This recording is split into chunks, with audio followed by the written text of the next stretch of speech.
name is Christian Rapp, and Alice asked me to tell you something about my role as a city architect of Antwerp. That I will do immediately, but first of all, I want to introduce myself. I have German roots. I grew up in Munich, and I left Munich to do my architectural education at the Technical University of Berlin.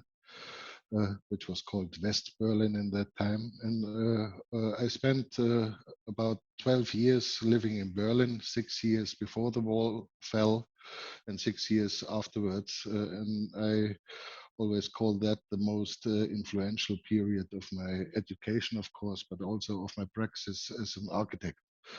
So I took that experience over to Amsterdam, where I live now for more than 25 years. I share an office together with my wife, Birgit Rapp. The office is called Rapp+Rapp Architects. And I also took up a professorship at the Technical University of Eindhoven 14 years ago. And since a little bit more than 5 years, I'm now City Architect of Antwerp, and that's what I'm going to tell you. First of all, a little history of the institution of the city architect. Of course, there always have been city architects all from the 16th century. The Flemish Renaissance architects built the city halls and the public buildings. And in the 18th and 19th century, the city architects of the kings, like I call them, operated also as true architects. So they designed and built mainly public buildings. And people I can mention were Pierre Bourla and Emil van Averbeek, who did this job until 1945. So Pierre Bourla built this building in the 19th century. And this tradition went on until the Second World War and then stopped. And we had no city architect in the 50s, 60s, and 70s. And at the end of the last century, a kind of nota was made, a policy note was made for Antwerp to introduce the city architect again, and also to introduce a kind of quality chamber, welstandscommissie, which was also usable in the Netherlands, but for the Belgian times it was the first one. And this reintroduction wasn't to get architects again who built and designed, but to advise, inspire, and coach about spatial quality in general and architectural questions especially. So René Daniels, a Dutchman, became the first new city architect. He had a job for 1 day a week. And next to that, he had also his own office based in Maastricht. And he mainly chaired the welstandscommissie and did some master planning, the first master planning, you could say, of the 21st century or the ending 20th century, led to the Eilandje, which you, I think, have shown earlier. And within that island, he made the plans for the master planning, and that led to the first buildings of Dina and Dina, David Chipperfield, and Tony Fretton, which you see, the 6 towers. But still, it was a 1-day job, and that changed when Christian Boret was appointed to be the next city architect. He started in 2005 and established a team. Was a full-time job, and I mainly got the heritage of the things he built up. So this is Christian Boret, and here you see myself in a beautiful picture. What he mainly built up is a structure for a kind of architectural culture of competitions. Of course, we do competitions in different ways. In the middle, you see an example for an open call when we work together with the Flemish architect. And that leads us to, for example, this park on the formerly docks in the south of Antwerp. But we also have 4 different pools of architects. You can you can ask to be part of the pool once in the 4 years. So then you have to do all the tender stuff, administration, how good your office is, and stuff like that.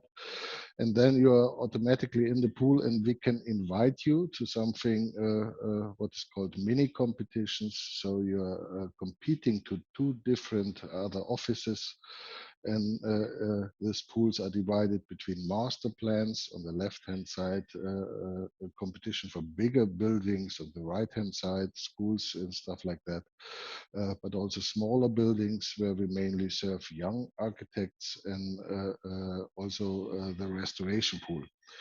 The last 2 pools, you don't have to have a competition. You are immediately getting the commission to design something within that pool. So this heritage leads to also a kind of culture, but also a kind of experience of Flemish architects. Also Dutch architects take place very often, and in the special cases like the open call, we even act international, and that leads to a quite good culture of architecture, and also competing, which is quite positive for me, because I call them nowadays already the Antwerp School of Architects, which I can trust to bring these competitions to a good end. I will start with a little amount of slides which are based on my policy note. I was asked to write a policy note. The policy note you could also find on the website of the city. And I started, as I said, 2016, and around 2017, I proposed this policy note. But first of all, as a stranger, I had to define my view on Antwerp in general, and also my relationship as a city architect who isn't based in Antwerp, who hasn't an experience in Flanders until that time. And I started with this quote, remembering myself on my own young years in Munich in 1972. Munich got the Olympic Games, it got a metro, it got the expansion of the city, and there was a discussion about the identity of the city, and they called in German themselves Millionendorf, which means that they are aware that they are a small-scale city, that they have they have been characterized more as a village than as a city. So they called themselves, with 900,000 inhabitants, a village of millions. And in a way, Antwerp is a little bit similar to that. It's 600,000 inhabitants, as far as I know, but it has also some roots like this Burentore in the backside, which you can call metropolitan. And so this mixture between not a real metropolis, Brussels is surely more metropolitan than Antwerp, and the small scale characteristics also in social coherence are quite significant for Antwerp. And I think we would like to do that, to maintain that a little bit longer. Another little excursion leads me to my role as a professor. This is a book I punish my students with. It's about the relationship between social economic differences through time and the spatial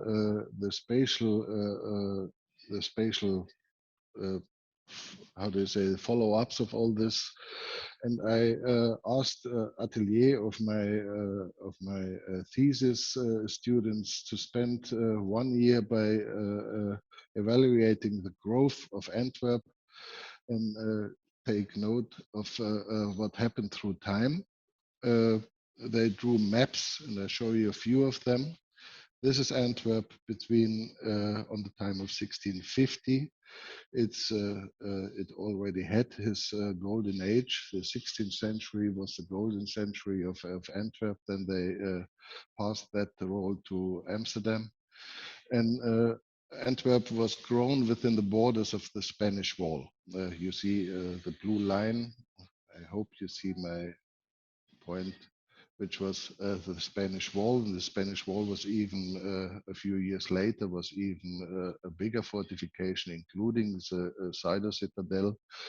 You see a few ribbons, Steenwegen, call them in Dutch, where the city is expanding outside the fortification, but mainly it was grown within this fortification. And 60 years later, this fortification was turned down. The second half of the 19th century led to a kind of explosion of the city when the city grew in about 6 times as much as it was before.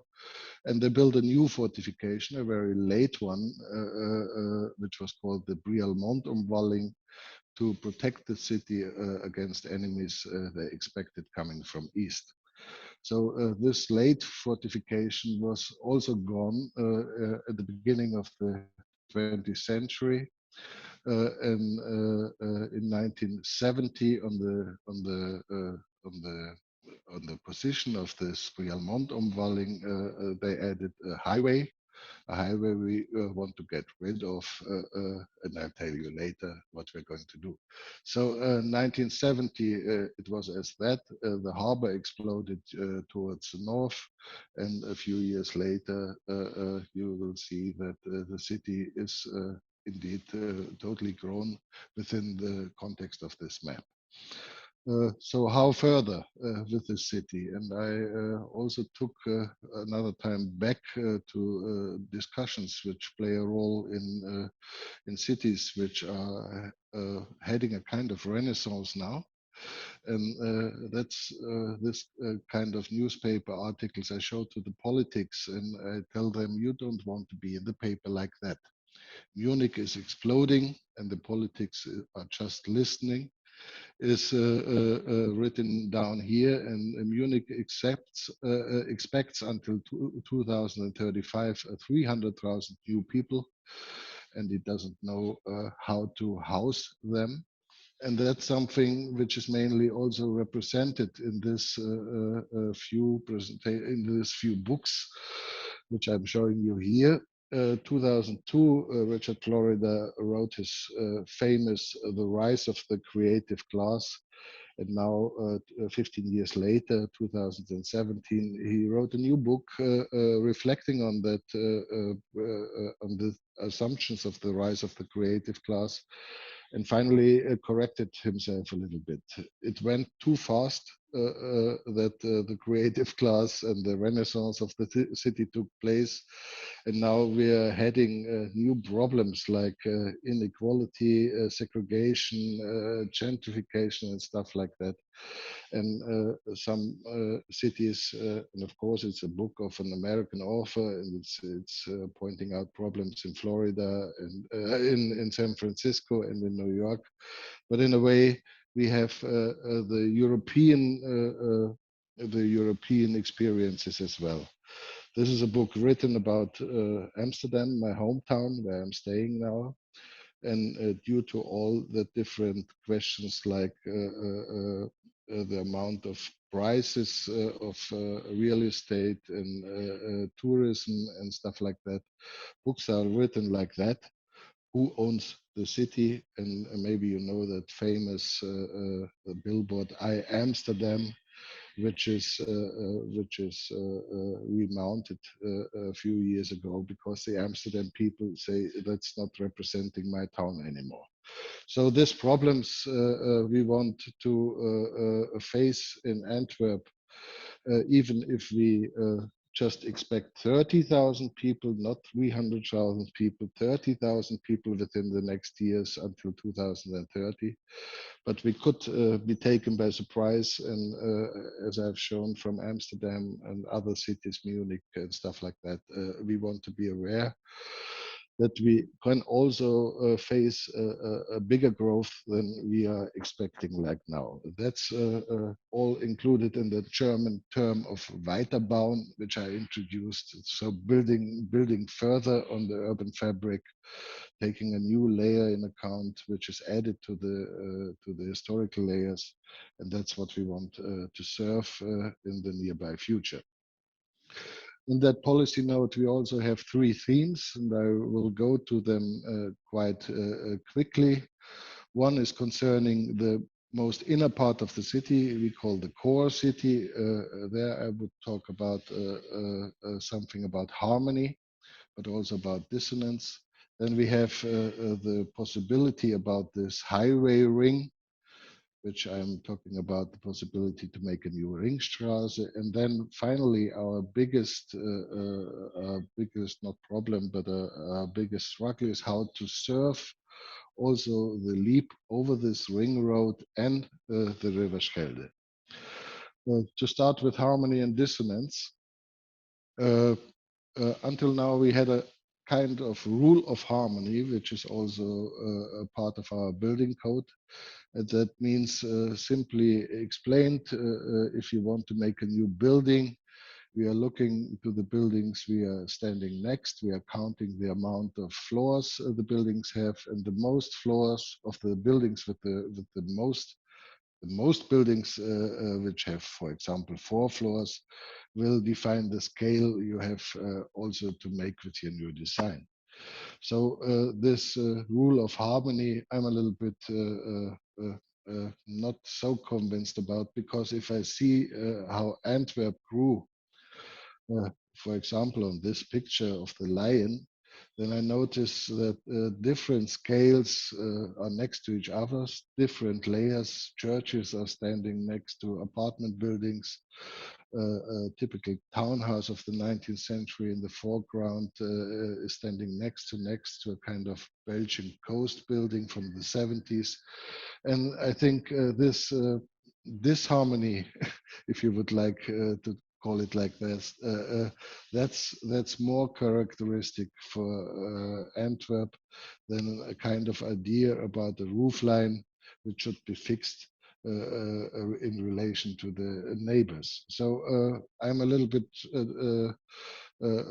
yeah, doubting about this rule of harmony, and I also sometimes remember city in the stage of, for example, New York at that picture, where in the 30s you find kind of a European townhouse with vertical sliding windows. New York was ever called New Amsterdam, you know, next to the first high rises, which also have some common aspects in terms of like the facades are formed in the basement, a body, and something like a crown or a roofscape. And I want to keep that notion that harmony is not just a question of roofline, but can also act as something which has different heights. And this layering of the city also led in history to people who are really dissonant in scale, like the Boerentoren, the first European skyscraper we have built after the First World War in Antwerp, and this building called the Audaan by Rapp+Rapp, which is also taking into account that it's totally dissonant in scale, but it is in a way related to even the cathedral by using material without losing the expression that they are based on their own time. The Art Deco of the Boerentoren or the brutalism of the Audaan are clearly giving experiences that they are building from a different age, but they are, can be seen together in a kind of harmony, also to the oldest example of our skyline, the cathedral.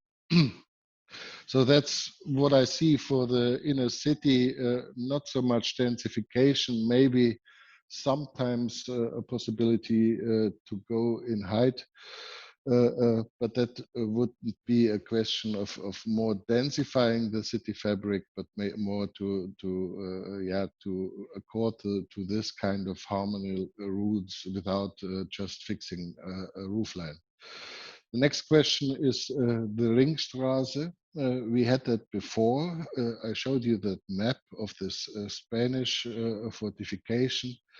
And at the moment they engineered the Brialmont-Umwalling, then they also thought about a piece of city which is to be formed along the position of the formerly Spanish fortification. Plans are made to make a urban boulevard there, and about 60 years later, this boulevard was finished. And of course, they looked to the example of the famous Viennese Ringstraße, where something similar happened. The city get rid of this fortification and built a piece of the city between the suburbs and the core city, which is this famous example of Vienna, which I'm showing you here. So maybe, and that's a thought, we could use our way we are acting with this highway, this ring highway, and this enthusiasm, which already started with the intendant Alexander Doge, who's working there together with the people of Antwerp for more than 4 years, to do something similar. On the left-hand side, you see this ring project. The intendant Alexander Doge is managing, and we are going to build 6 ring parks there. We are also managed to build the so-called Oosterwelle-verbinding, which makes the ring round, because until now we just have 3/4 of a ring. And because of the people who are struggling about this influential infrastructural activity, we invented this ring park system, which will connect a lot of different projects.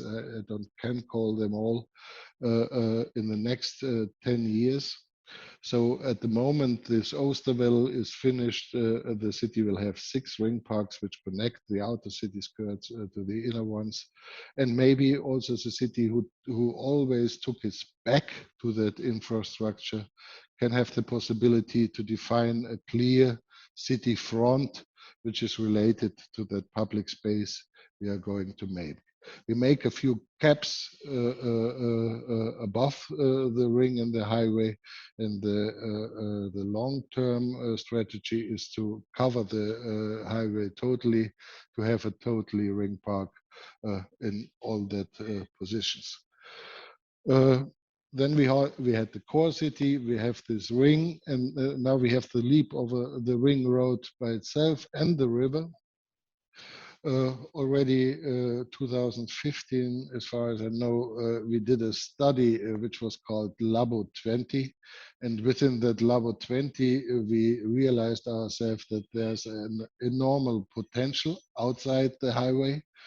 We drew a so-called potential map, and it shows possibilities for further urbanization of this 20th century ring.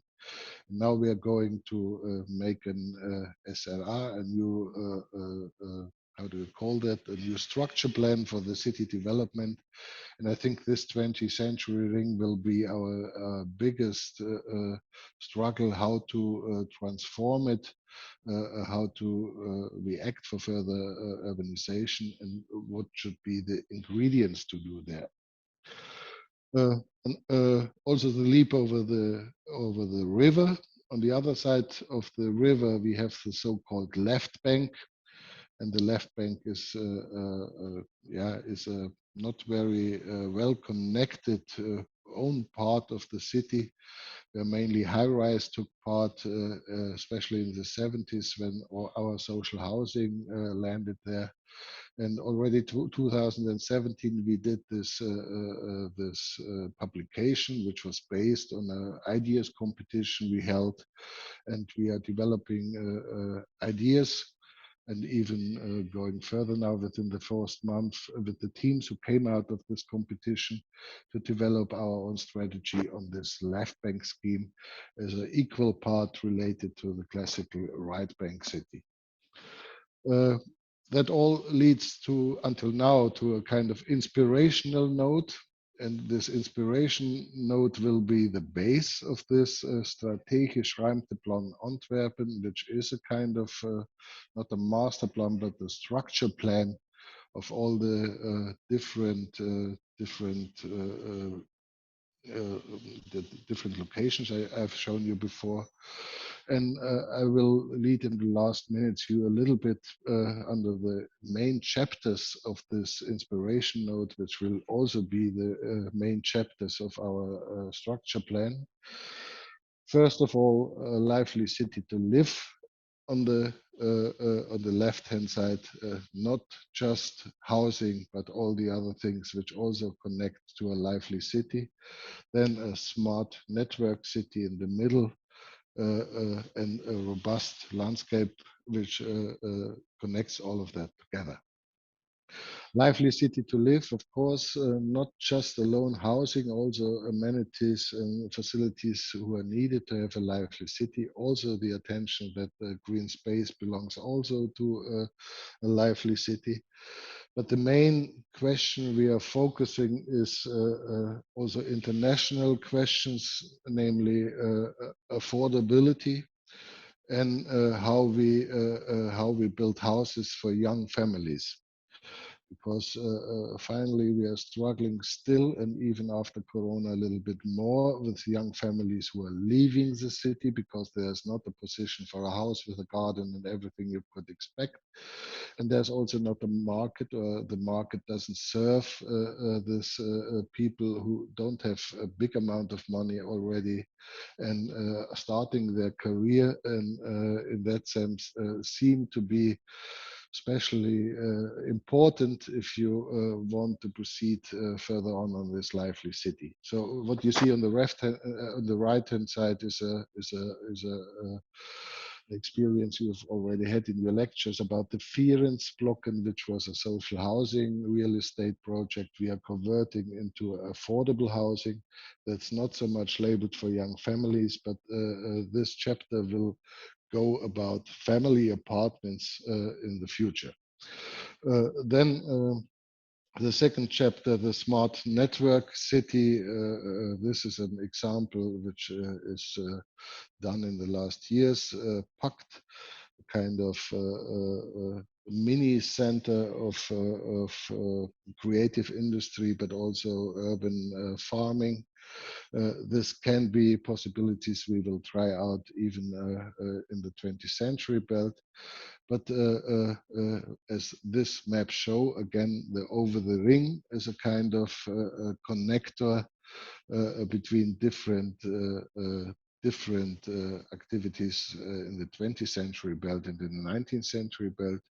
It's all about connection. It's also about mobility, and it's about what we called preisende centra, kind of mini centrality, which should make possible that the 20-minute city, the walkable city, would also be a possible future for the 20th century belt. Of course, connections to the left bank of the city would also be necessary. And now we are starting to think about a competition on our first bridge, bridging the Schelde.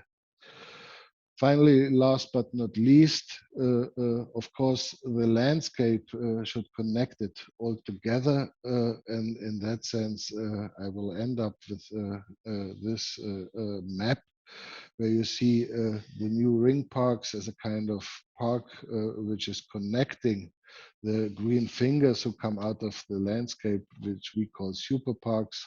And finally, this connection should also lead to a connection to the river into a blue and green network, which connects all the different structures of the city.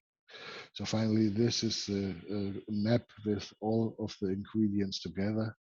And you will see we have a lot to do in the next decades. And I'm happy that I could serve for 5 more years as a city architect. I thank you very much.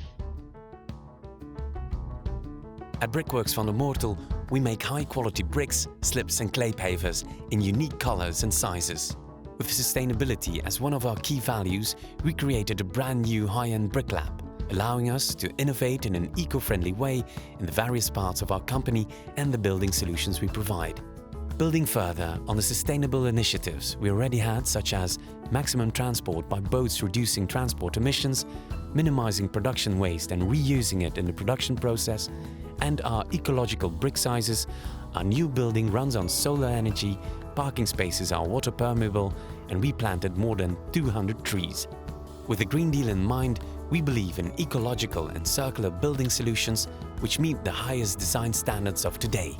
All this without losing our passion that we would love to share with you.